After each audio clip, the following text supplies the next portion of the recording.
next on your end? I know there are plenty of the callers banging at your door because you're such a popular radio program. Yeah, I love listening to you guys. It's amazing that it took you about 8 seconds to go to the lowest common denominator. Motormouth! Hey, guys, you do a great job. I have to say that right off the bat. One of my favorite shows. And I figured, let me bother you since no one else does. Motormouth! I was just listening to you guys and you're scaring me. Hi, Chris and Ray. Let's be serious now. Our trained staff of 2 will help. Oh, I'm having a great time listening to this today. I got a phone call saying, hey, I'd love to have Ray and Chris come over and do a tune-up on my car. Quite frankly, there are better things to do with your time. Another caller you don't hear much from. No, what I did is I put on my Motormouth radio T-shirt. Yeah, I want to know what is wrong with my car. Someone should find the way to highlight your technical prowess. I haven't seen it in 3 years. That's okay because you guys are regular guys. I'm sorry, I just lowered the radio. What was that you said? Motormouth! Yeah, how you doing, Ray, Chris? I listen to you guys all the time. I call you every once in a while. You know, I found out that drinking heavily makes your show sound better. Are there going to be headliners there at the show? Yes, we do. We try to bring a personality in every year, and this year we have 2 personalities.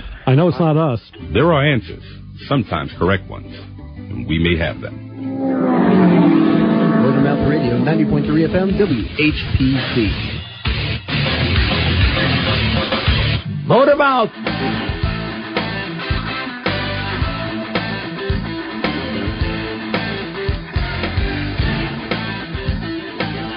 Alrighty, trying to keep our feet on the ground and keep reaching for the stars since 2002. This is Motormouth Radio, your 1-hour automotive talk show right here on Long Island. I'm Chris Switzer, and of course, here's the man voted most eligible car buyer from every new car dealer in the Long Island area, and he's sitting right behind the shop bench right now. It's Ray Guarino. How are you, my brother?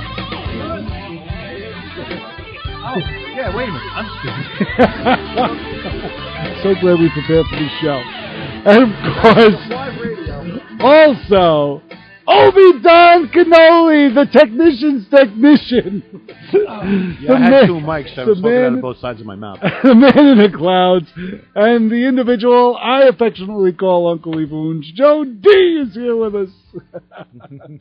And I know everything is going wrong. We're starting out with a thud, as usual. How are you guys? What makes this any different? Yeah. Is there some kind of special, red letter on the calendar or something? No.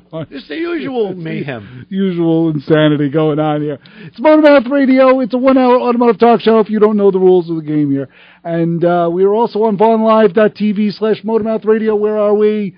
That's the radio station we're on. There we go. Okay, hold up the fingers now. There's the finger. Okay, he's always got to do the thing with the finger. How are you, Ray? Excellent. You look excellent. Talking to Mike Sims on my texting with Mr. Sims. Doesn't Mr. Sims know you're on the air? He does. That's why he's texting me, because he knows I can multitask. You know, maybe so far it's worked out really well. Maybe Mike will get in on this. This was a thought I had during the week, which kind of I just echoed when I walked in the door from another kind of the same family of ideas.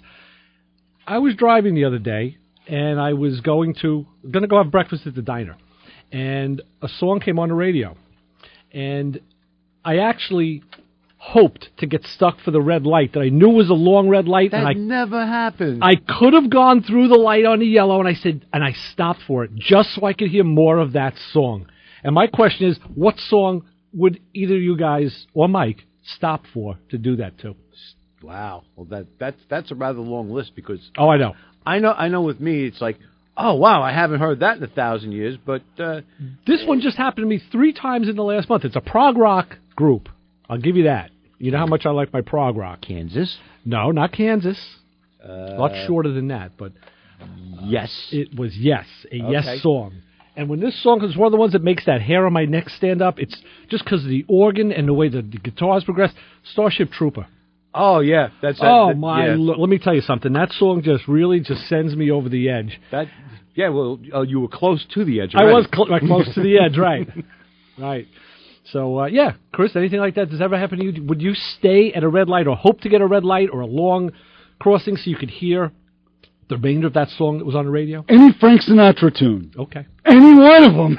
See, they're pretty quick, though. Yeah. Those are like 2.5-3-minute songs, you know. Mm-hmm. These Yes songs are epic sometimes. You know, It's like ELP. You got to sit there. You need a couple train crossings and Yeah, it always works out good because if you don't manage to get where you're going within the time of one of those songs, you know you've done good, especially if it's in another county. Yeah. I think it would be more like disc jockeys than songs. Mike says he has too many to list. We all have too many to list, but that was the one that just stuck out. I mean, today on the way in, it was the Who Are You? I found myself playing drums and bass concurrently, and I don't play bass. But I do when I listen to them. Yeah, that particular run is pretty much sticks in your head. And Yeah. While you're driving. While I was driving. You're playing bass. Foot pedals and all, man. Let me tell you, everything is moving. Hands, foot, everything was going. Everything was moving on the way here. It was a really good ride. Yeah, that definitely makes for a better run. Definitely, yeah. Another thought I had, and I know why it came to me, because I drove my Pontiac last week. We all drive cars that have fuel injection, and they're great. Nice linear curves, linear torque curve, acceleration is beautiful. Right. But I miss driving a car where you can progressively open a carburetor like a Quadrajet, which I'm not driving, but that was the perennial one. You go through those primaries and you get that boom, the secondaries kick in, yes. Fuel injection killed that for us. I know. Now it's just a nice straight shot, and there is something to be said for that noise, especially if you have an open intake, if you don't have the silenced air cleaner. Or if you have the lid flipped over. If you have the air cleaner lid flipped over, right. Oh, yes. That alone just gets the blood moving. That's almost better than the music, actually. You always knew that kid in high school that did that to like some 307 or like a Ford 302. He just took the air cleaner and flipped it over. I did it on my Monty. Sure. Really? My Monte Carlo, yeah. Well, I put the big block in the car, and I wanted more air. And I had a tall frame filter, so the filter was actually above the top. So it looked like some weird Japanese pagoda thing. And you could do that with a Monte Carlo because you had plenty of clearance. Otherwise, you'd have that funky little dot in the middle of the hood. Right. You cannot do that with a Camaro. No. You can't. No. Ask me how I know. I could on... Oh, Christian says Iron Butterfly, Inagata Davida. Even though he spelled it like Inaguda Lada Vida Vedada. But anyway, I know what he means. See, that's the scary part, folks. I had a ZL1 hood on my Camaro. It was an aluminum. It was not aluminum. It was a fiberglass hood, and it was tall because the Torque with the Tarantula had to fit under that, and it did. It was cool because you could look from the driver's seat. You could look into the open back of the cowl, and you could see everything move around and shake. It's cool stuff. Very much better for tracking those motor mounts that got wasted. True. 516-572-7440. If you want to share in the nostalgia here, we have the phone line open, 516-572-7440. Go into the phones, go into the fun, saying hi, you're on with the Motormouths. Good morning. Surprise. One more time. What's up, Bronk? How are you, brother? I'm doing good. Just having good old fun. What else is new? And I love listening to you guys in the morning. This is why I know why I moved out here. Hey, Bronk. Bronk, is there only got a good 1,000 miles to the coast, though, right? No, I'm only 200 from the coast. I'm right in the Sierra Nevada. So I'm only about 210 miles from San Francisco. So it gives me proximity to the best of all worlds. Bronk, what song comes on the radio stops you for what you're doing? Yeah, I was listening to it. I was thinking about the same thing. I don't know. I have such a diverse kind of ideas about music. I like everything from classical, symphonic, probably big band. We get some good swing. There you go. So what radio station out by you plays good swing? Believe it or not, there's one station. It's called Bob FM. And they play 40s, 50s, and 60s. Okay. So it's a nice variety of different kind of music. Wow. You know? So everything. That's what I like. Instead of like just one genre, like 1980s, that's it. 2000, that's it. It's funny. I used to work for a country station called Bob FM. It was like, what was their catchphrase? Oh yeah, turn your knob to Bob. Interesting. You know, I was worried about the FCC, and you had to say that too. You know, you make a good point about the air cleaner. I have a '99 Pontiac GTP with a supercharger, and what I did was open up the air box. That didn't change any of the parameters on the computer, just by moving the air filter about 2 inches outside the air box. On the inlet side, I made a set of brackets. I get much more response. You're talking about more air because these things like to breathe. Doesn't change it, and I get immediate acceleration. When you hit it, there is instant power. Plus, my gas mileage went up. So when you're talking about flipping the covers on the air cleaners, right, I still do that on my 1985. I flip the cover. And I like that sound. You can't beat the sound when you open the carburetors up. It is nice. It's even better than the brought back a lot of memories. Good thinking there, Ray boy. You did good. All I did was just drive my old car, Bronk, and these things just come to me. They just fall out of the crevices. And that's going back, throwbacks. Right. Shows. Right? I got some interesting stuff for you. You know, I work at the Automobile Museum, and I've been taking classes over there. They're trying to get me to be a Dulcin, which is a tour guide. You go through the different galleries and talk about the history and different vintage and different discoveries and inventions that were made. So I came up with one year that I felt was really, really interesting that made a lot of changes in the automobile industry. The year was 1895. You can think that far back. And I remember like it was last century. Exactly. You know, it was like yesterday, to me anyway. I was celebrating my 14th birthday back then. You beat me to it. Just want to bring out some points that I think you might find interesting. All right? Frank Duryea wins the first major U.S. auto race from Chicago to Livingston, Ohio, and it was 50 miles, and he did it in a record of 9 hours. 9 hours at a top speed of what? Well, 11 miles. A little over miles an hour. How many? Right? Yep. Give me that number again, Brad. Give me the number. I missed it. What was the number? I'm sorry? What was the number? 4 miles an hour. 4? Yeah, it's 50 miles in 9 hours. Yeah, so it would probably be come out to 4 or 5 miles an hour. Yeah. Okay. Yeah, about 5 miles. All right. Then they had the first organized. This was an unorganized race. Right. This was certainly the first organized automobile race. Right. And it was organized by the Automobile Club of France, and that was Paris to Bordeaux. Then they had this is what I found interesting. The first pneumatic tires were put in by Michelin Brothers on that first organized race, Paris to Bordeaux, and the Michelin Brothers, believe it or not, retired because they were getting too many flats on their pneumatic tires. I didn't know Reader's Digest had all this stuff in it. Right? It hasn't changed, basically. And then the first race accident on the sideline of people watching, right, it was in a Panhead. Now, the Panhead was a car that was developed. It was the first front-engine car. Wait, a car that was developed? First front-engine car. I thought we shifted gears here to two wheels. Back in that time period, the engines were underneath the seat or towards the back of the car. Panhead Lavar was the first one to put the engine in the front. It was also the prototype for the twin-cylinder that we use in motorcycle engines, which I thought was interesting. That was back in the 1890s, and they had no ignition system. They used a hot tube. It was a kerosene burner that heated up 2 tubes that went into the combustion chamber, and that's what set off the ignition. It was real effective until the engines and the cars would blow up almost instantaneously. I heard you were just using a hot tube this week. Hey, it keeps me alive, right? My proctologist suggests it. Whatever works. And then, finally... Oh, I'm glad there's a finally, yes. Right at the end of the hot was that Autocar. You know the magazine? Yeah. Yes. World's largest running magazine. And believe it or not, I didn't know this. It's published in England. And it was made out of wood. What? That was a magazine. And they were still using papyrus. You know? Or papyrus. Yeah, papyrus, exactly. You know, I take a feather out of a duck's ass, stick it into my wrist, and I write this. So, something to think about. That's the morning off with this good news. We're thinking. Well, Bronk, as always, we thank you very much for your I'm glad to. I'm so happy. Input. I just still pick up the phone. So that's even more amazing. Anyway, guys, have a great week. Thank you, my brother. And enjoy. Say hi. We'll talk to you soon. Bye-bye. 516-572-7440. If your car's a little bit newer than 1895, give us a call if you got a question about it. Joe D., Ray Guarino, I'm Chris Switzer. This is Motormouth. We'll send the question to Bronk. Right, exactly.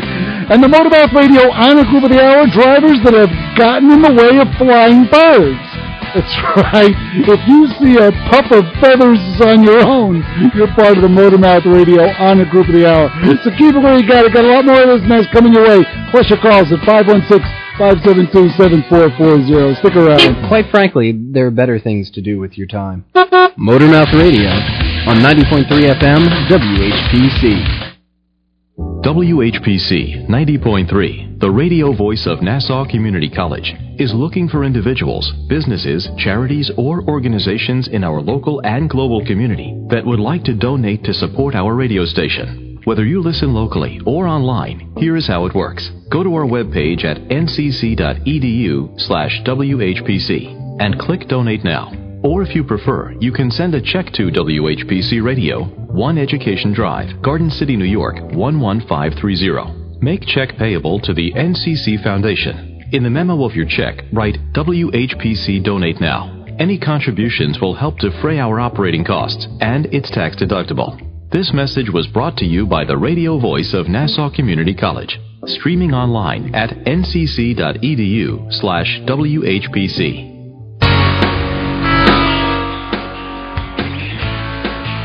Alrighty, welcome back to Motormouth Radio. We are taking those calls, 516-572-7440. Joe D, Ray Guarino, I'm Chris Switzer. We're going to the phones. We're going to the phone, I swear. And we're going to say hi around with the Motormouths. Chris, Ray, and Joey D. Hey. Hey, Bob. What's up, Robert? How are you, sir? Good morning, gentlemen. I just finished the McLaughlin report. Now I got you guys.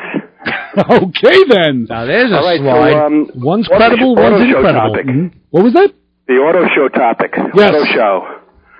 Is? Okay, I'm going to go with the car, my car choice.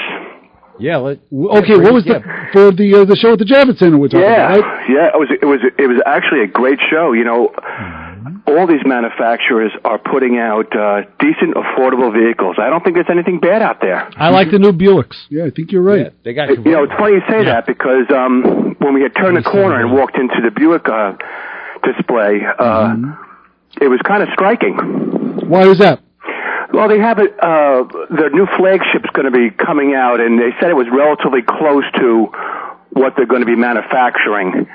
It had a kind of a strange name. Actually, I don't Bob, actually recall the name, but you couldn't miss it. It was maroon. It was chromed out. It was new platform, new engine, new 3.6 engine. Some are turbocharged, some are naturally aspirated. Complete new engine buildup on a 3.6. You know, Bob, actually, the review I read, Joe and I were just saying that they have a new convertible. I forget the model name. But, I saw it. But the reviewer had said that his displeasure was that the car they showed as the prototype, the one you're talking about, it watered down way too much for his taste, and the car got more mainstream looking in production. So, but Buick is trying to break that stodgy, your old man, your grandfather's car image, and they have with the new line. But that convertible, I was looking at it, but it's like starting at $37,000, and it's not a retractable hardtop, so forget about it. Okay, so moving from that, speaking of retractable hardtops, my pick this year is going to be the same as last year. The MX-5 had come up with a retractable hardtop. And they took it out, too. That is as striking as anything I have seen from the heavy hitters. So you're talking about the Miata, right? Yep. Okay. Now, they're still offering it, because I remember when they offered it, because Joe Stella showed it to me in person. He goes, hey, you maybe want one of these. And then I thought after a few years, they took it back out again for weight savings and went back to the soft top. Well, they had the hardtop there, and I actually got a little FaceTime with the North American representative. Okay. And I got a little bit of his history, so he's not a jerk. This guy's, he's 30 years deep. Ayakoto Mayata. And the hardtop for that new Miata is unbelievably gorgeous. And it is retractable. Yeah. Okay. It's like, you can't even, when they did the operation for retraction and then setting it back up again, it transforms the car as nice as the hardtop as it is the soft top. Yeah, they used to. And also the competition between the new Camaros and the new Mustangs, both supercharged, turbocharged, and naturally aspirated, they're all putting out horsepower. Yeah, unbelievable. Yeah, believable. GM is sparing no expense on their money. The Cadillac line is going to be a world contender. The LS and the Panther, not the Panther. What's the new Ford platform? And they were really they make no bones about it. They want to be, they had a title, decades ago, world leader, and they mean it. Cadillac means it. I believe it. They're putting a lot of money into it recently. Yeah, they're not kidding. No. They're out for it. They had a taste of world dominance with the big guns with the CTSV platform, and I think that they've tasted blood and they're running with it. Absolutely, and how do you figure? Cadillac is still putting a 6-speed manual that can run with just about anything for tens of thousands of dollars less than the big guns. But I'll tell you, Bob, you know what kind of shoots Cadillac in the foot? It's their interior appointments. Every time I see them, I could deal with it. I kind of forgive them for a little bit, but the buff books don't. Like Car and Driver, Motor Trend, they always harp on them. They say, can keep up with the BMWs, not a problem, the great cars, but... You know how I read that? They had to pick on something. And if that's what they had to pick on, fine. It is true, because I always used to lambast the buff books for saying, the ashtray door was out of alignment, or there was a little problem with the air conditioning vents. But like Ray says, it was always they had to dig at the American guys. But just for the fact that I think that I can live with it, but I know that it has been noted in print. It's a sound argument, though. I would say, other than Audi, because Audi makes probably one of the best interiors, Cadillac it truly is a contender on their interior. They're as serious as any manufacturer can get. Not that I'm a Cadillac fan. I'm just saying, you look at it. Porsche's new entry-level 911. Their entire line is now going to be entry-level turbocharged. Really? And that's under $100,000. You can get a car that can run all day. So Porsche didn't miss a step on that either. Mm-hmm. Well, the technology enough of my nonsense, guys. So my pick was, I didn't see everything, but my pick is going to be again, and I don't understand why Honda Civic had won the North American award, but I did say to you this time last year that the Miata was going to win, and it won World Car of the Year. And I'm going to go back to the Miata retractable hardtop as World Car of the Year. Wow, we've been talking to you for a year already? Yeah, it was the year that I had picked the Miata. They didn't. The other magazines didn't pick. It was a contender. They didn't pick Miata, but 2 weeks prior to the show, the Miata won. The MX-5 won World Car Pick of the Year. It is. It's a great car. They had the award up on the stand. Wow. Anyway, guys, I wish you guys have a great weekend, and we'll speak next week. Thanks, Bob. Always a pleasure. Bye-bye. Thanks for the input. Bye-bye. 516-572-7440. Look at that. We got a remote correspondent. Yes. That's great. Yeah. Over at the Javits Center. The technology, and there is a big hot race out there amongst all the car companies. Nobody's slouching. Everybody's putting out some pretty cool stuff. That's what's good. They're stepping up to keep up with each other, that's competition. Very true. Back to the phones. Back to the fun. With the... Hi, how are you? Hey, 357, 57 Chevy, whatever my name is, Joe D. Oh, there's other names, we just can't say them right now. Oh, there sure as hell are other names, and matter of fact, the phrase just fits. I was just listening in to the gentleman who was just talking about the auto show. Yes.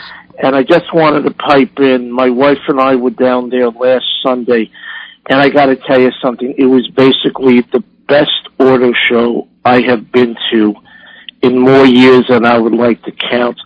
Just from a basic fan's point of view. That's because you were able to steal more radio knobs than everyone else, right? Well, to be honest with you, I actually took a couple of transmission knobs, also pistol grips and everything.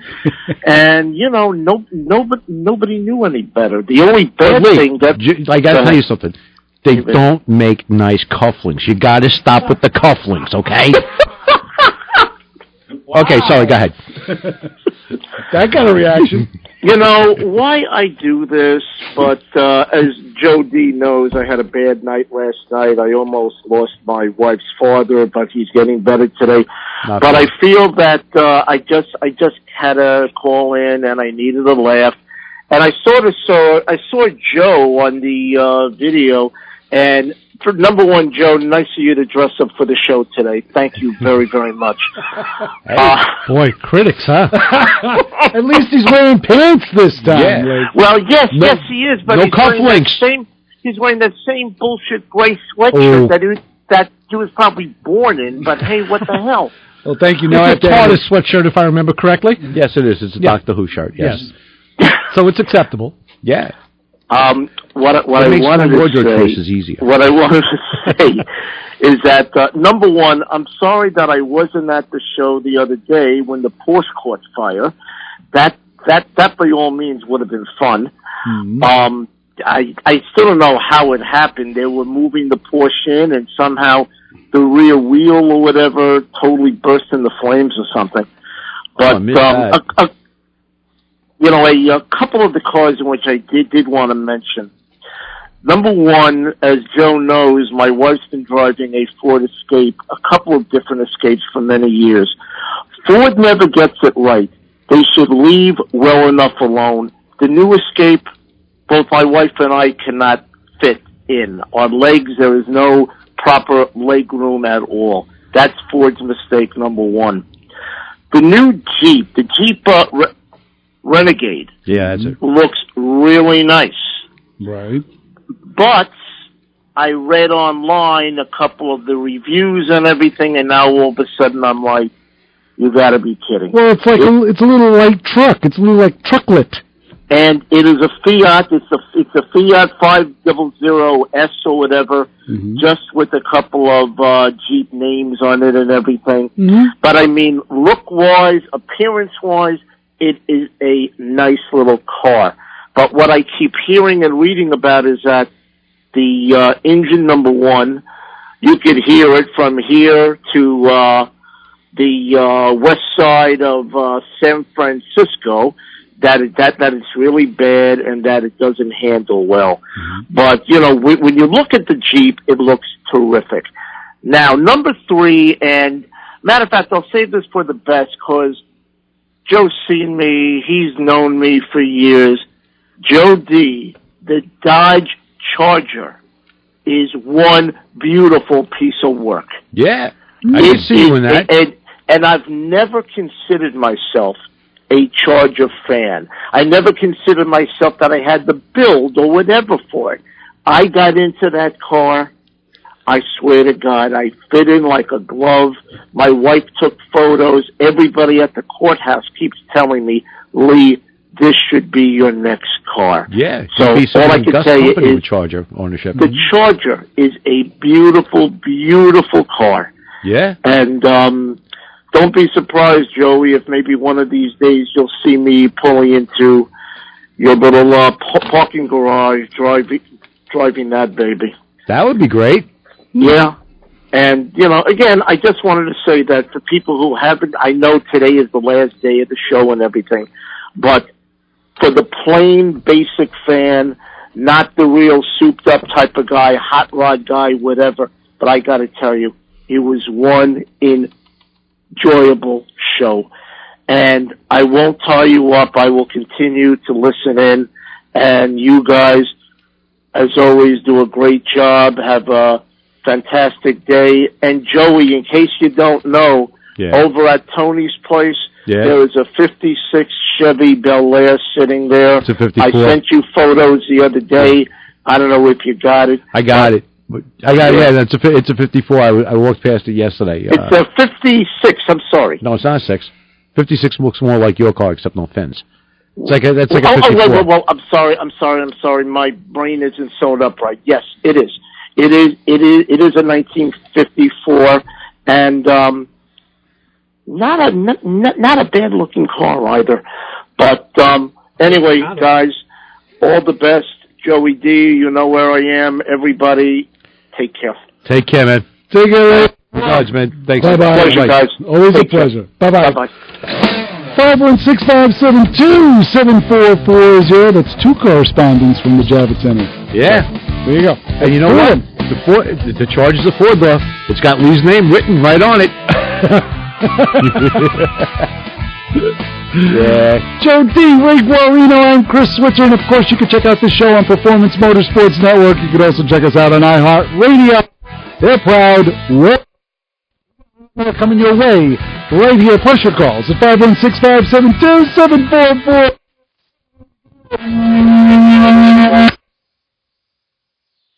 I know what the is wrong with my car. You have a short in your horn. Motormouth Radio, 90.3 FM, WHPC. Secrets of Success, the show designed to help listeners uncover their hidden talents to maximize success. Listen to Secrets of Success Wednesdays at 4 p.m. and Sundays at 7:30 a.m. on 90.3 FM WHPC, the voice of Nassau Community College. Streaming at ncc.edu/WHPC. Yeah, I want to know what the is wrong with my car. You have a short in your horn. Motormouth Radio, 90.3 FM, WHPC. Alrighty, welcome back to Motormouth Radio. We're taking those calls, 516-572-7440. We're going to the phones. They're on fire. We're saying hi around the Motormouths. Good morning, Ray. Good morning, Chris. Good morning, Joe.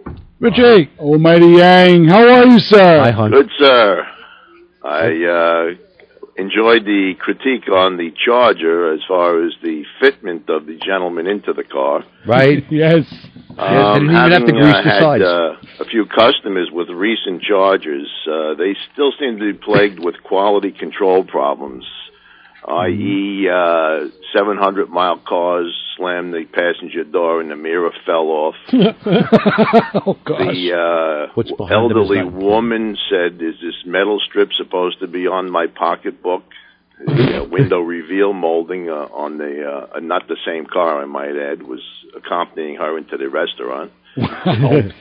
So, Chrysler, I had a 64 Polara 500 when in 1965, and it seemed that the paint was coming off the rocker panels because they tried a zinc coating to try and eliminate rust. Well, they had eliminated paint adhesion as well. So, summing up through the years, I could go on and on ad infinitum, to use a little Joey's type lingo. Yes. But I've had my share of Chrysler maladies through the years. It sounds that way, Rich. Yeah. But I understand about the molding, but I drive an old Dodge Cap car, so this molding, we don't need any stinking molding. It's a police car. Yeah, it's supposed to come off easy to beat the perps with. I'm sure they have like a basic smattering of a molding here or there, but it's it's hard to get a new image when your old image pops up from time to time. Mm-hmm. It's very, very true, yeah. Yeah, they're very hit and miss, them cars. And when I was over there with Joey yesterday, and I looked under the hood of that was a white Charger Hemi there. Oh, yeah, that thing, looking at how much plastic is around the engine and things that have to be serviced after 7, 8, 9 years, and I saw the need for tie wraps to secure factory clips that are all busted loose, et cetera, et cetera. I believe it. I'll tell you, though, Rich, when I got under the dash of my Charger, if you ever see, you see the dash, it's very deep, right? The windshield has got quite a rake on it. I get under there. You know what's under there? Nothing. Yeah. There's absolutely nothing under that dash. You can crawl up and into it. There's no wires, no components, nothing. It's got to be as technological as a hamper. There's nothing there. I will say, though, that they seem to maintain some solidarity, which they hadn't in the past. Mm-hmm. The dash, like you say, there's not much in it, so it stays relatively quiet through the years. Yeah, it's true. It is true. The cards, other than the usual squeaks from the suspension, it's pretty quiet inside. Yeah. They're not bad. Yeah. Mm-hmm. Some of them Chryslers, like I'm not going to jinx myself, but I know of a certain Chrysler minivan that's kind of still with us. Right. With only a minimum of stuff going on. And I remember this all started back in the 50s when they had the forward look, 57. They rushed them into production way too soon, even though they were good-looking cars. Clocks didn't work. Doors would fly open. The cars would leak. You couldn't find a trunk that sealed correctly, if I remember. Even the hooks, the little clothes hooks that sat in the back seat up on the headliner, they used to find them upside down. It was like all that stuff, and that really tarnished Chrysler's image for being an engineer's car, being a solid built car, and it seems that it really hurt them all through the 60s, and now and the Ram Chargers came along. Right, then it came back and bite them in the butt again, I guess. So, I think we lost Rich. Yeah. He's preoccupied. No, he's probably a bagel in front of him. Vacuum lines. Are you singing the vacuum line song? I think he's in a trance. Facing a schematic. Oh yeah, that is, knowing him, he probably is. What are you doing, Rich? I was watching them program a Ford van there that had various maladies where it was that thing. Trying to evade being programmed, shall we say? Yes, and guess what? It's still no good because they called me up. I ended up coming over there after coming back from upstate, and it's got a code for the fuel temperature sensor. I'm like, well, it doesn't have one. It didn't have one before, and also it's got a code for the cruise control. Do you see a cruise control knob here? I think that ECM has some issues. Issues, yes. It's a little bit disoriented there. Did it belong with the van originally? No, it was a reman. Oh, what a surprise! Yes, it was remanufactured in Mexico. Right, where they have what cruise could control. Be wrong. Yeah, the guy's name who probably did it was named Cruz. And not even up here Cruz, down there Cruz. Yeah, so Amazing. Well, thank you so much, All righty, Rich. Chrissy. All right, we'll talk to you later. Guys, have a good afternoon. Thanks, Rich. Bye-bye. See you all soon. All right, bye-bye now. 516-572-7440. The phone line's on fire. Yeah. Man, oh, man. Yeah. So some of them are just burnt. Right. So, yeah, it was remanufactured ECM. It was completely still not. It's strong codes for stuff that the car doesn't even have. So I'm like, I don't, even though I had theorized that was the problem with this particular vehicle, they put an ECM in it, and then it started throwing check engine lights for stuff the car didn't have, and I'm like, something went awry, and I think it has something to do with the remanded ECM. So I think we're going to try it again Monday. We'll find out. I'm not holding my breath, though. Let's go to the phones, to the fun. Test the wrinkles out of the brain. Say hi around with the Motormouths. Hey, Pat, what's going on? Where are you calling from? I'm calling from Lindenhurst. Oh, okay. New first time calling, Pat. Yeah. Nice. Listen, I'm not sure if someone had called me about a problem. It's a PT Cruiser. Okay, I'm not sure if it's a 02, 01 or something to that area. Yeah, that's what okay. Change the fuel tank. Change the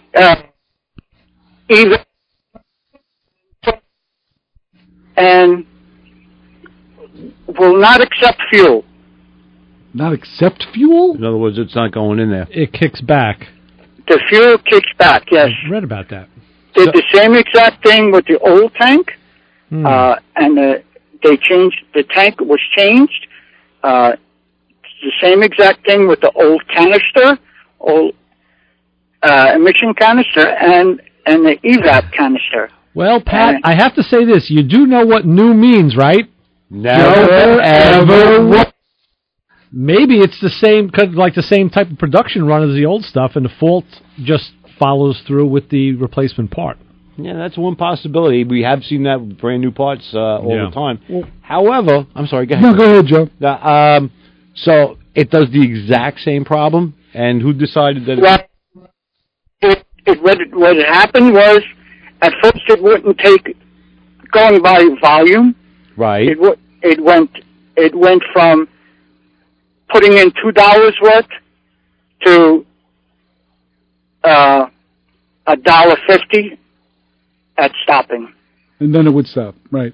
How did the car run? Does it run fine? There's nothing wrong with it runs fine. There's no running problem. It's the tube is not clogged. There is There was people were saying that there's, possibility that spiders would get in there. That's eliminated. There's if you disconnect the hose from the gas tank, it flows beautifully. Well, something is preventing the air in the tank exactly from escaping while the fuel is being added into it.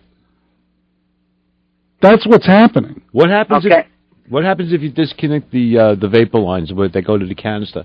Have you tried doing it that way? The vapor lock switch? The vapor lines. The vapor line? Well, that was all replaced. Okay, well... Okay, because it's a used tank. Okay. All right? That's the vapor line is on the top of the tank. And this was a junkyard tank. Okay? That's why the tank was replaced. But the canister and the evap solenoid, that's brand new. Okay, that's all brand new. And the tank was replaced because of this problem, or was this problem? Did this problem arise? He assumed, it was either or. It was either, the tank itself, or usually most of the time that I found that usually it's the canister that gets clogged. That is pretty common, absolutely. That's pretty common, but not in this particular case. In this particular case, it doesn't seem to do anything. Okay, so you swap out the tank, you still have the problem, so we've eliminated the tank pretty much. You swap out the lines. Swapped out the line, right, and now we've... Because it's basically a physical problem here. It's not like something technological. This is something that can be seen. It can be scoped out. I think there's a line that's pinched and then now it's repinched or something along those lines. There's air not getting out when the fuel is being introduced into the tank. The air is not being let out.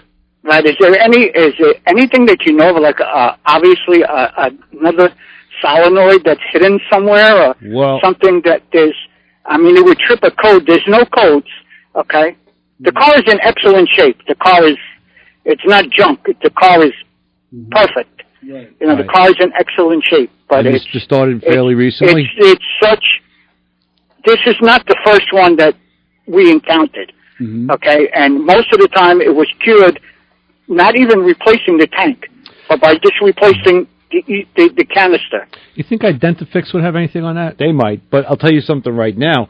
The filling neck on that thing, besides being the neck itself, also has lines on it too, correct? Right. And did you try disconnecting them in any kind of sequence? I got it. A friend of mine, it's in his shop, and he just calls to question me. That's why I don't even know the year. That's okay. No, the reason why I'm saying is I've seen a number of Chrysler filling necks in particular. They've got something. A lot of cars have what they call ORV, or onboard vapor recovery, which is when you fill the gas tank. And if you look, there's lines that go at different points on that filling neck, which their job is that as you add the fuel, the vapors come up through it and they kind of recirculate. Like what I do when I get something like this, I've had a lot of Ford products. That's what I see a lot of, and Hyundais and Mitsubishis, where they have a problem similar to what you're saying. And sure, you disable the canister, bang, the thing starts filling up right away. However, this system here, because it's got those lines coming out of the filling neck, all right? Yeah. As a matter of fact, while I'm talking to you, I'm taking a shot at looking at something, the R&R procedure, and there is a number of lines that go on that thing. All right, any one of them could be a possibility. Like I got one, I see one right below where the neck goes up to the body, and there's a little filter on there, a little canister on that, and there's lines that go down to the tank. So there's more than just the stuff on the top of the tank. In other words, the evap canister and the lines are on top of the tank. All right, but what you might be wanting to look at, especially in a case like this, are those other lines, which I know are going to be a lot of fun to get out of a PT Cruiser. You're gonna are they in front of the evap canister, past the evap canister? Yeah, they're actually in the quarter panel with the filling neck. Oh, they're in the quarter panel with the filling. There's another filter. Yeah, there's a little filter. There's a couple of lines. I mean, there's a variety of stuff. Now, okay, you all right. So this I have to tell him. I mean, he obviously he has Mitchell. I can't believe that he didn't. He can't see this. Sometimes, but, sometimes they just he had called me next me for my advice. Mm-hmm. I says, the 2-3 times that I saw it happen, most of the times it was the canister. Sure, and you'd be absolutely right. One other thing: does this guy have a smoke machine? Yeah, he has a smoke. Yeah. All right, cool. Put the smoke in the front and wait to see where it does and does not come out in the back. Oh, you that's know a what good I mean? idea. In other words, it's the opposite of looking for a leak. You're looking for a clog. Where ain't it coming out? Right. I've used a couple of pots of coffee on that particular methodology. Mm-hmm. Yeah, so I would do it that way too. But Yeah, I would look that's at that good. neck area over there. Them things are a pain in the butt. Yeah, that's a good idea. But that's you kind of eliminate you see the obvious when you put gas in it. It comes out the bottom end, and then all of a sudden, as soon as you hook up the gas tank, it don't go in. Yeah, but once you hook up them other things there, you've cut off all the routes for the vapor to escape. So Right, you got to eliminate them one by one. Right. Well, there you go, Pat. We gave you. Okay, thank you very much. Thanks. I appreciate your help. Let us know how you make out, Pat. Please, by all means, call us thank back. you. All right. Thank you. Bye-bye. We'll talk soon. Bye-bye. 516-572-7440. Joe D. Ray Guarino. I'm Chris Switzer here at Motormouth Radio, and of course, the Motormouth Radio on a group of the hour drivers that have gotten in the way. Words. That's right. You're driving along, so all of a sudden you hear whomp. You don't know what the heck that was. The Motormouth Radio on a group of the hour. Keep it where you got it. Got a lot more of this mess all coming your way right here at Motormouth Radio. Whether you're a hot rod or a Camaro chick, the Motormouths will always do the trick. Motormouth Radio, baby. WHBC Garden City, New York, the voice of Nassau Community College. Join WHPC's Daily News Wrap-Up, weekdays at 4:30 p.m., bringing you a complete report of the day's news home and abroad, as well as sports, weather, and many other informative features.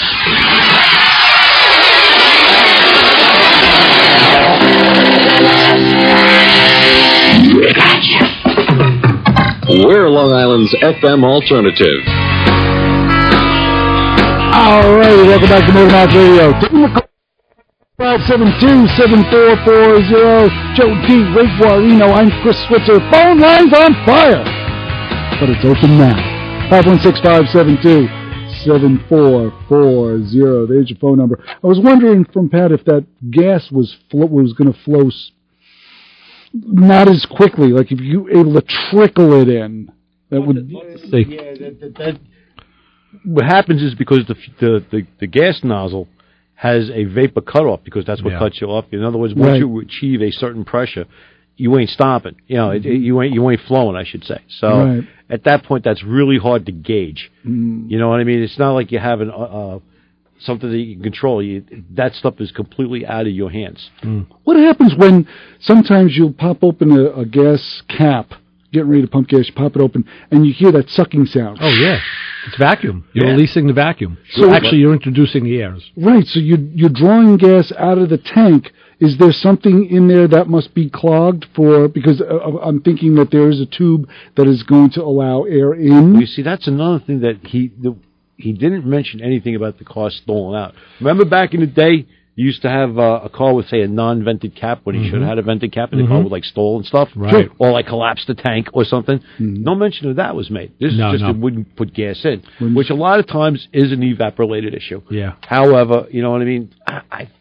A number of cars, mostly Chryslers, I've had these wacky issues with filler necks. And especially after looking at this rat's nest, I was like, okay, gotta start eliminating that. I gotta tell you, on another note, fuel related though, and I had had some fun yesterday with where fuel was concerned, and learned where you never look a gift part in the mouth. Yeah. Nor should you put it in there. No, I was over summoned by our good friend Mike at Celebrity Chase. I went down to look at a he's made a few new acquisitions, cars he's picked up, going to flip them, whatever. One of them is going to be maybe a showpiece. He's going to bring it around and use it as a PR. And that one, it's a rat rod out of Texas. Ooh.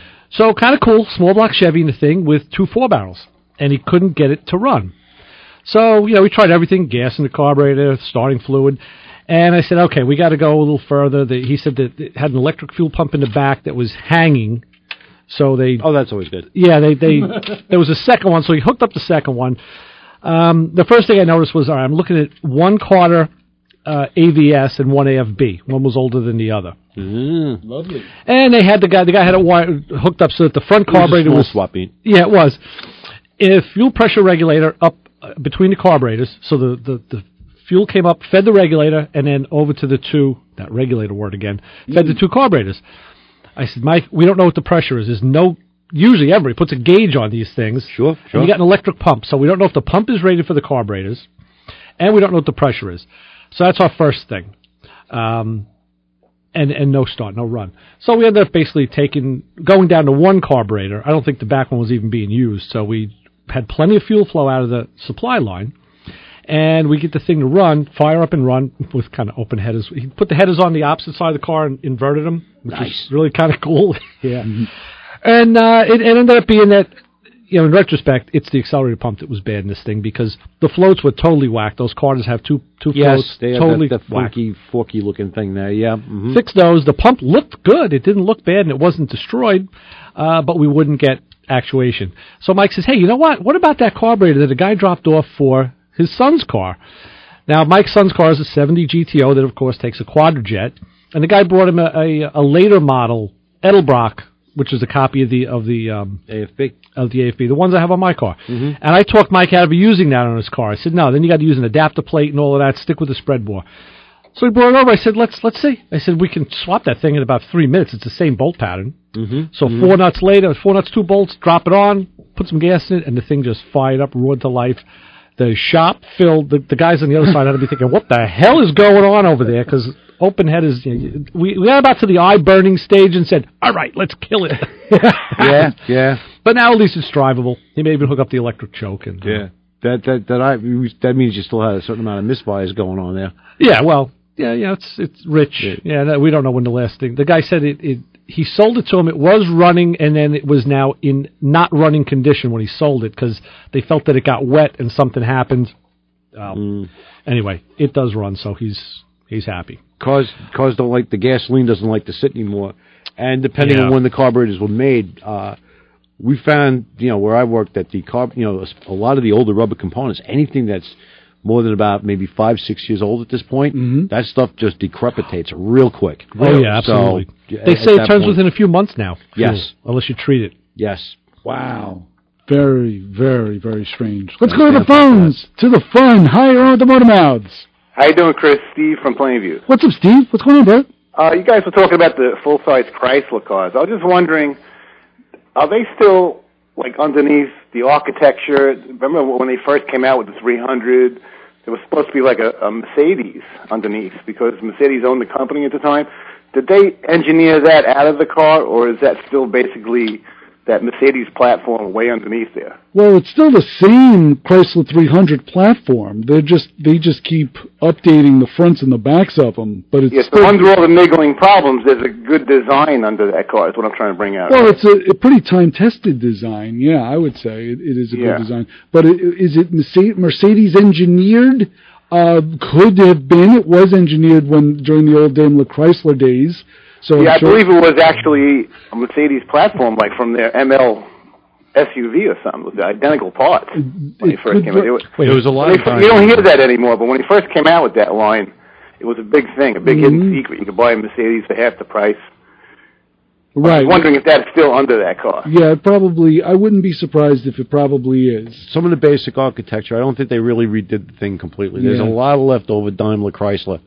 Leftover. Well, it went from Daimler Chrysler to Cerberus, I think, owned them for a little bit, and now it's a Fiat. You know what I mean? But there's still some leftovers as they phase the platforms out. That stuff goes. But I think the 300 they redid. I think in 2010, but it's 2011. But they kind of reskinned it. But I think the underpinnings are all the same.